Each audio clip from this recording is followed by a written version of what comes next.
અરવલ્લી જિલ્લા કલેક્ટર કચેરીને ફરી એક વખત ગતરોજ ધમકીભર્યો ઈમેલ મળ્યો હતો। 15 દિવસ પહેલાં પણ આવો જ એક ઈમેલ મળી આવ્યો હતો। તો તાજેતરમાં મળેલા ઈમેલ બાદ કલેક્ટર કચેરી, પ્રાંત કચેરી અને મામલતદાર કચેરીએ તાત્કાલિક ખાલી કરી દેવામાં આવી હતી। તો ડોગ સ્ક્વોડ, બોમ્બ સ્ક્વોડ અને એલસીબી અને એસઓજી દ્વારા સર્ચ ઓપરેશન હાથ ધરવામાં આવ્યું હતું।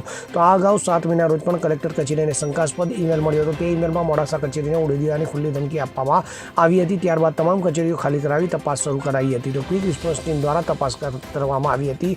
તો સાયબર ક્રાઇમ વિભાગ દ્વારા પણ તપાસ હાથ ધરવામાં આવી હતી। તો હાલમાં મળેલા ઈમેલ બાદ ફરી એકવાર કચેરીઓ ખાલી કરાવી તમામ કર્મચારીઓને બહાર કાઢવામાં આવ્યા હતા। તો સુરક્ષા એજન્સીએ વિસ્તૃત તપાસ શરૂ કરી હતી। તો આ સમગ્ર પ્રકરણમાં ગંભીરતાને લઈને પોલીસ પણ હરકતમાં આવી જવા પામી હતી। તો જિલ્લા પોલીસ વડા શેફાલી અમિત ઉપાધ્યાય સાથે CN24 ન્યૂઝ અરવલ્લી। હવે જુઓ દેશ દુનિયાની તમામ ખબરો તમારી આંગળીના ટેરવે। ઉઠાવો મોબાઈલ અને ગૂગલ પ્લે સ્ટોર પરથી ડાઉનલોડ કરો અમારી CN24 ન્યૂઝ મોબાઈલ એપ।